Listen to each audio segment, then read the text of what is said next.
Everyone, स्वागत है आप सबका हमारे अपने यूट्यूब चैनल सीखते रहिए पर। तो अगर आप यूपी टीटी का एग्ज़ाम देने जा रहे हैं तो ये वीडियो आपके लिए खास है। आज हम चाइल्ड डेवलपमेंट और पेडागोजी के पिछले साल की महत्वपूर्ण प्रैक्टिस क्वेश्चंस को करेंगे और हर सवाल का जो कॉन्सेप्ट है उसको क्लियर करेंगे, ऑप्शन एनालाइज करेंगे और आपको कुछ टिप्स भी देंगे जिससे कि आपका जो है स्कोर है वो बहुत ही अच्छा आ सकता है और आपको लॉन्ग टाइम उसको जो है याद रखने के लिए भी हेल्पफुल करेगा। तो पूरा वीडियो जो है अंत तक ज़रूर देखें और अगर आप पहली बार हमारे चैनल पे आए हैं तो चैनल को सब्सक्राइब करना ना भूलें। तो चलिए शुरू करते हैं आज का हमारा पहला क्वेश्चन। तो आज का जो हमारा फर्स्ट क्वेश्चन है, क्वेश्चन 1 है, समेकन जाति की अपेक्षित दशा है वो कथन निम्नलिखित में से किस विषय का है। तो सबसे पहले तो हम जानेंगे कि समेकन है क्या और इसके ऑप्शन एक बार हम देख लेते हैं कि ऑप्शन दे रखा है विकास, बुद्धिमत्ता, व्यक्तित्व और वृद्धि। तो सबसे पहले हम समेकन को जानेंगे कि समेकन क्या है। तो समेकन की बात करें तो समेकन का जो अर्थ होता है ये बच्चे के शारीरिक, मानसिक, सामाजिक और भावनात्मक पक्षों का मिलाकर एक संतुलित रूप में विकसित होना होता है। कहने का मतलब है कि समेकन जो है एक बच्चे के अंदर जितने भी चेंजेस होते हैं उसकी शारीरिक और क्षमता और मानसिक और उसकी जो बाह्य क्षमता जो है सामाजिक और भावनात्मक, ये जितने भी पक्ष है उसको जो है मिलाकर जब एक बच्चे का विकास होता है वो जो है ये समेकन उससे संबंधित होता है। तो इसलिए यह बात विकास यानी डेवलपमेंट से जुड़ी है, क्योंकि विकास केवल शरीर की लंबाई या वजन बढ़ना नहीं है, इसमें बच्चे का पूरा व्यक्तित्व और सभी क्षमताएं धीरे धीरे जुड़कर विकसित होती हैं। और अगर हम बात करें ट्रिक की तो इसमें आप ट्रिक याद रख सकते हैं कि जो विकास है वो विकास इन सारे चीज़ों से मिलकर बना होता है, जैसे शरीर प्लस मन प्लस समाज प्लस भावना का समेकन। इन सबको अगर हम मिला दें तो एक बच्चे का जो विकास होता है ये इन्हीं सब चीज़ों पर आधारित होता है। तो इसका आंसर हो जाएगा हमारा ऑप्शन नंबर ए, विकास जो है इसका राइट आंसर हो जाएगा। क्वेश्चन नंबर 1 का हमारा राइट आंसर हो जाएगा ऑप्शन नंबर ए, विकास। ओके, देन हम नेक्स्ट देखेंगे क्वेश्चन नंबर 2।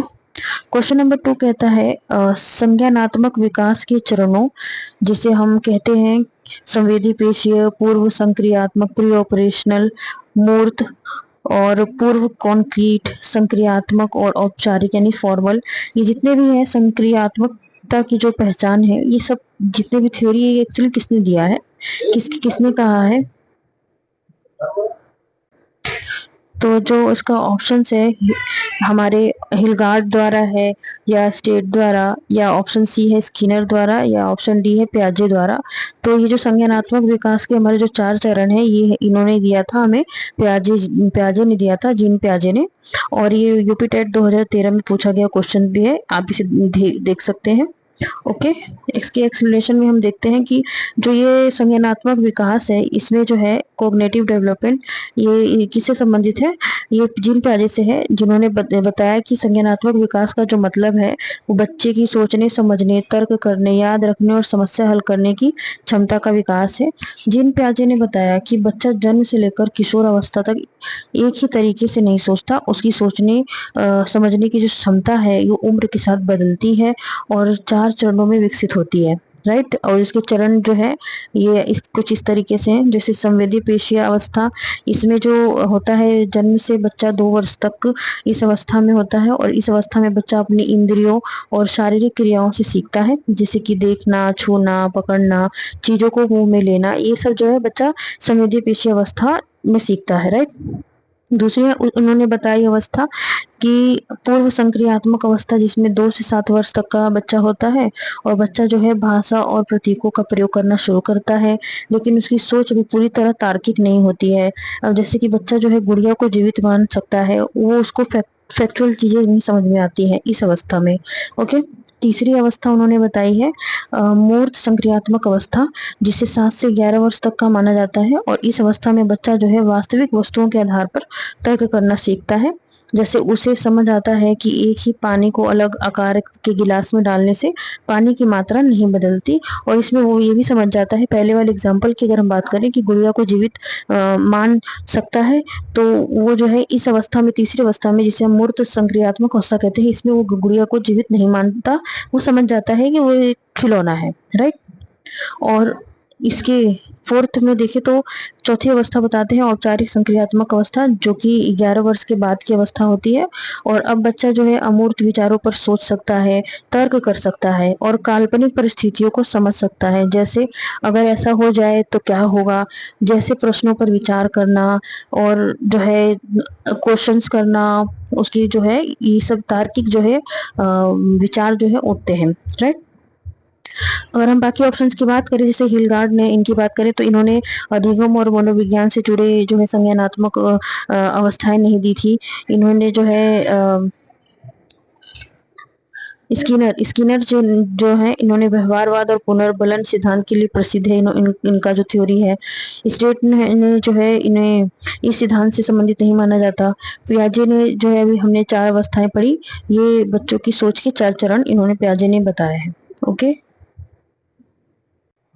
तो इसका जो राइट आंसर हो जाएगा ऑप्शन नंबर डी, हमारा जीन पियाजे हो जाएगा। ओके, नेक्स्ट देखेंगे हमारा अगला क्वेश्चन क्या है।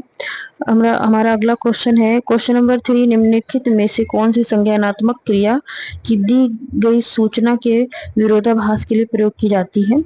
तो हमें पहले तो जानना है कि कॉग्निटिव जो क्रिया है उसकी दी गई सूचना के विरोधाभास के लिए प्रयोग की जाने वाली जो है कौन सी इसमें क्रिया होगी। जो ऑप्शन दे रखा है, ऑप्शन ए वर्णन करना, पहचान करना, अंतर करना या वर्गीकृत करना। तो इसको हम समझेंगे। जब हम विरोधाभास या फर्क समझना होता है, इसमें जो है बच्चे के जो विचार होते हैं वो विरोधाभास करता है, फर्क करता है, तो हम दो बातें और जो दो वस्तुएं जो है उनकी उसकी तुलना करते हैं। तुलना करने पे जो अंतर निकलता है उसी को हम जो है इसमें रिलेट करेंगे। जैसे दो बच्चों के अलग अलग उत्तर होते हैं, तो हम तुलना करके देखेंगे कि किस उत्तर में क्या फर्क है। तो जो कि ऑप्शन नंबर सी जो है इसका राइट आंसर होगा, अंतर करना इसका राइट आंसर होगा। जबकि वर्णन करना किसी बात को बताना, पहचान करना किसी चीज को पहचानना और वर्गीकृत करना जैसे चीजों को समूह में बांटना, ये इससे रिलेटेड है। ओके, तो ऑप्शन नंबर सी इसका राइट आंसर हो जाएगा क्वेश्चन नंबर 3 का, कि अंतर करना इसका राइट आंसर होगा। कि संज्ञानात्मक क्रिया की ये अंतर करने की जो है विधि जो है ये विरोधाभास के लिए प्रयोग की जाती है। ओके, नेक्स्ट क्वेश्चन देखेंगे क्वेश्चन नंबर 4। जैसे क्वेश्चन 4 कहता है, सीमा जो है परीक्षा में ए ग्रेड प्राप्त करने के लिए अति इच्छुक है।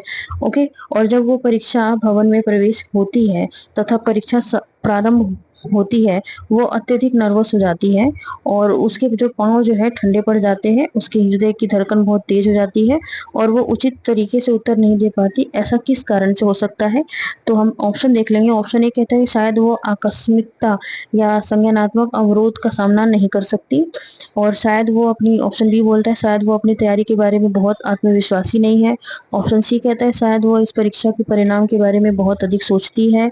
या ऑप्शन डी है जो है, ऑप्शन डी है निरीक्षक शिक्षिका जो ड्यूटी पर है वो उसकी कॉपी नहीं कर सकती है, और अगर वो उसका सहयोग करे तो इसको हम समझते हैं कि ये कहना क्या चाहता है। तो जो सीमा है परीक्षा में जो है अच्छे अंक जो है लाने के बारे में बहुत ज़्यादा चिंतित है। परीक्षा शुरू होते ही उसके पैर ठंडे पड़ जा रहे हैं, जिससे दिल की धड़कन तेज हो जाती है और वो सही तरीके से उत्तर नहीं दे पाती। और यह स्थिति जो है परीक्षा का भय, एग्जाम एंग्जाइटी की है। और जब विद्यार्थी परिणाम के बारे में बहुत ज़्यादा सोचता है, अगर नंबर कम आ जाए तो क्या होगा, और तो वो घबरा जाता है और उसकी तैयारी होने के बावजूद भी जो है उसका प्रदर्शन खराब हो सकता है। तो इसलिए ऑप्शन नंबर सी जो है इसका राइट आंसर होगा, परीक्षा के परिणाम के बारे में बहुत अधिक सोचना। इसका जो है ऑप्शन नंबर सी जो है राइट आंसर हो जाएगा। ओके, देन हम नेक्स्ट क्वेश्चन देखेंगे क्वेश्चन नंबर 5। क्वेश्चन नंबर 5 कहता है कि निम्नलिखित में से कौन सा अधिगम को अधिकतम करने के लिए सर्वाधिक उचित है। मतलब सीखने, लर्निंग के लिए जो है कौन सा सबसे ज्यादा उचित हो जाएगा।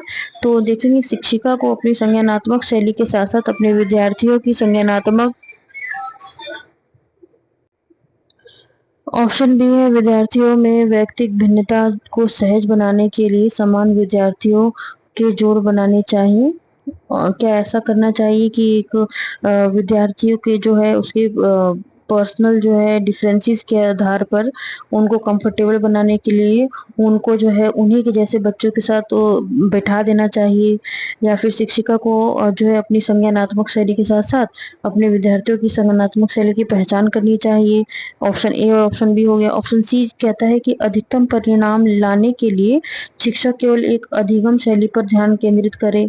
तो ये भी ऑप्शन मुझे ठीक नहीं लग रहा है। ऑप्शन डी पढ़ते हैं। ऑप्शन डी कहता है कि समान सांस्कृतिक पृष्ठभूमि वाले विद्यार्थियों को एक कक्षा में रखना चाहिए ताकि मत जो है वैभिन्न या डिफरेंसेस से बचा जा सके। तो क्या हमें ऐसा करना चाहिए कि एक ही कल्चर के सारे बच्चों को एक साथ बिठा देना चाहिए और दूसरे कल्चर के बच्चों को अलग कर देना चाहिए? क्या ये तरीका सही है? तो इसके जो है हम पहले इसके डिस्क्रिप्शन को देखते हैं कि जो है हर बच्चा एक जैसा नहीं सीखता, राइट। तो कोई देखकर जल्दी समझता है, कोई सुनकर और कोई करके सीखता है। इसलिए शिक्षक को बच्चों के सीखने की शैली और व्यक्तिगत भिन्नताओं को समझना चाहिए। जब शिक्षक अलग अलग बच्चों की जरूरत के अनुसार पढ़ाता है तो अधिगम अधिक प्रभावी होता है। तो बाकी सारे विकल्प बिल्कुल गलत है। केवल समान बच्चों के साथ जो है बिठाना सही नहीं है।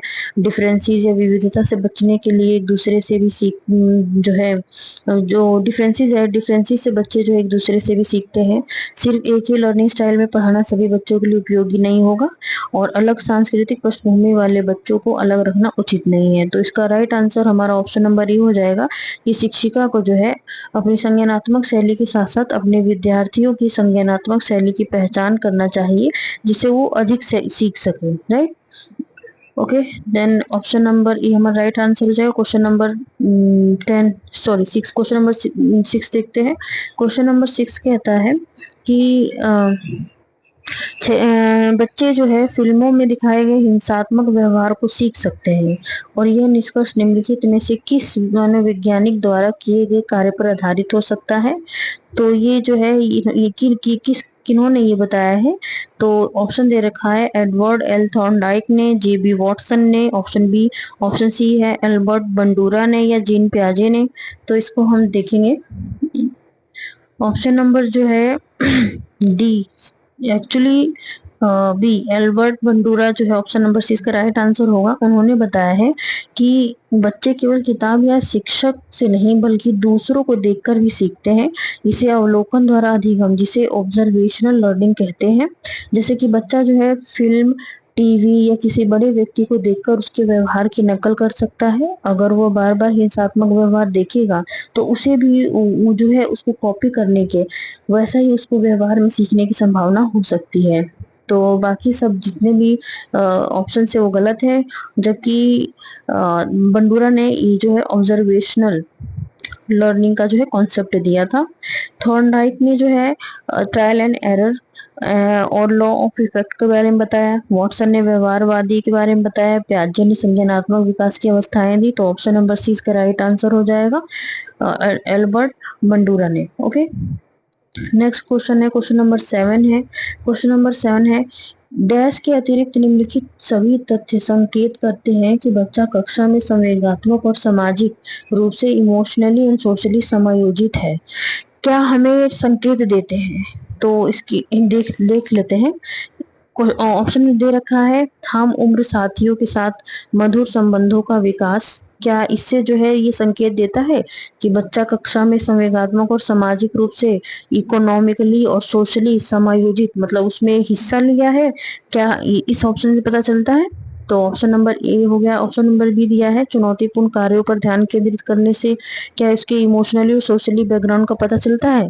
ऑप्शन सी कहता है क्रोध तथा हर्ष दोनों को प्रभावी रूप से प्रतिबिंबित करता है। क्या इस तरीके से इमोशनली और सोशली जो है इसके संकेत पता चलते हैं? या ऑप्शन डी बता रहा है कि हम उम्र साथियों के साथ प्रतियोगिता प्रदृढ़ता पूर्वक परसिस्टेंटली केंद्रित करना, क्या ये जो है ऑप्शन सही है?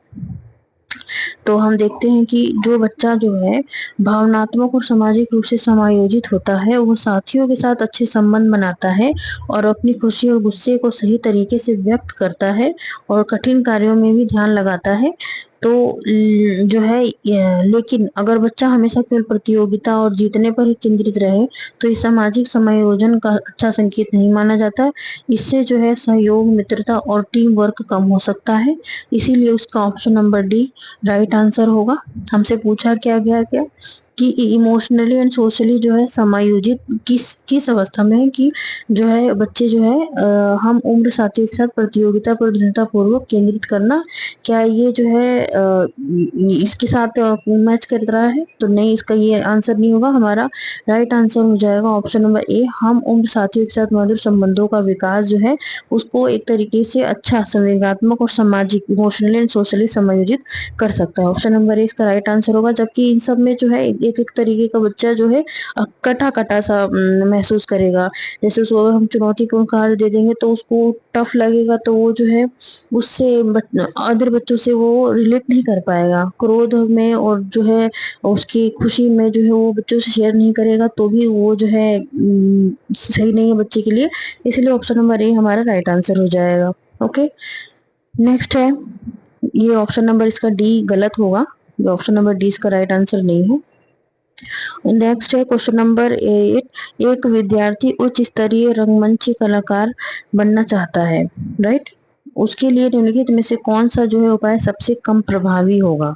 हमें सबसे कम प्रभावी ढूंढना है, क्योंकि जो है हो सकता है ऑप्शन में ज्यादा प्रभावित करने वाले तर्क भी हों।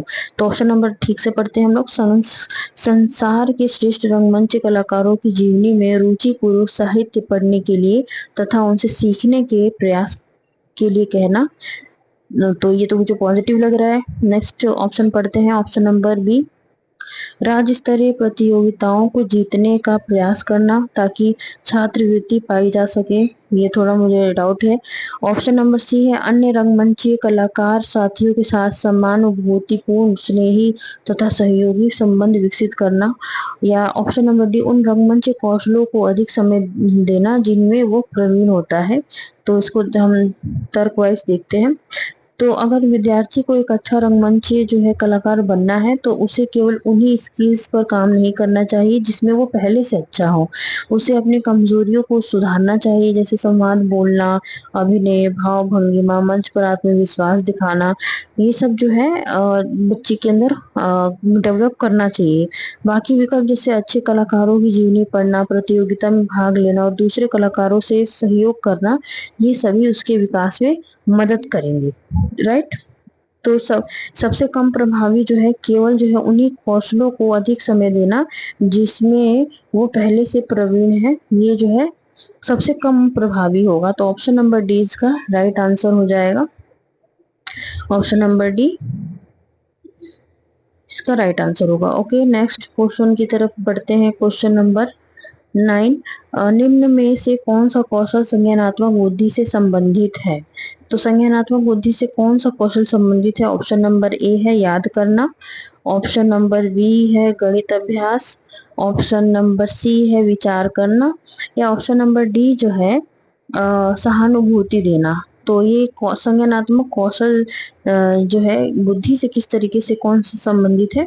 तो ये हमारा संज्ञानात्मक बुद्धि को हम जानेंगे कि संज्ञानात्मक बुद्धि क्या है। वही जो हमने बताया जीन पियाजे के द्वारा जो दिया गया का संबंध जो है दिमाग की उन क्षमताओं से है जिनमें व्यक्ति सोचता है, तर्क करता है, समझता है और समय का समाधान करता है, समस्या का समाधान करता है। इसलिए विचार करना संज्ञानात्मक बुद्धि से सबसे सीधे जुड़ा हुआ कौशल है, राइट?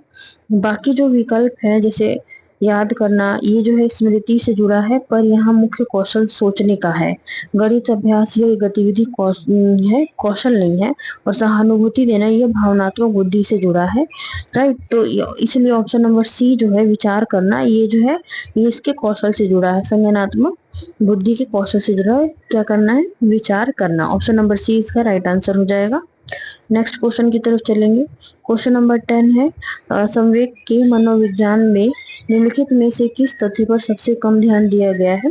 तो संवेग के मनोविज्ञान में निम्नलिखित में से किस तथ्य पर सबसे कम ध्यान दिया गया? ऑप्शन को पढ़ते हैं। संवेग विषयनिष्ठ भावना है और वह अलग अलग व्यक्तियों में अलग अलग होती है। संवेग न केवल व्यक्ति शिशुओं में बल्कि एक ही उम्र के बच्चों में भी अलग अलग होता है। संवेग रोजाना और संज्ञान की व्याख्या में जटिल पैटर्न होता है। या ऑप्शन डी, संज्ञानात्मक प्रक्रिया में शारीरिक के साथ साथ मनोवैज्ञानिक प्रतिक्रियाएं शामिल होती हैं। तो इसको हम पहले समझ लेते हैं। कहना क्या चाहता है कि जो संवेग में जो है मुख्य रूप से व्यक्ति की भावनाएं जैसे खुशी, डर, गुस्सा, चिंता आदि देखी जाती है, राइट। और जो है यहाँ जो है प्रश्न पूछ रहा है कि संवेग जो इमोशन है इसके मनोविज्ञान में किस बात पर सबसे कम ध्यान दिया गया है? तो यह जो है अलग अलग बच्चों में अलग अलग हो सकता है और सोचने समझने की प्रक्रिया को भी प्रभावित करता है। तो जो है ऑप्शन डी जो है संज्ञानात्मक प्रक्रिया की बात करता है, जबकि संवेग का मुख्य विषय भावनात्मक प्रक्रिया है, राइट। तो यह जो है ऑप्शन नंबर डी इसका राइट आंसर होगा कि जो सबसे कम जो है संवेग के मनोविज्ञान से सबसे कम संबंधित है ऑप्शन नंबर डी।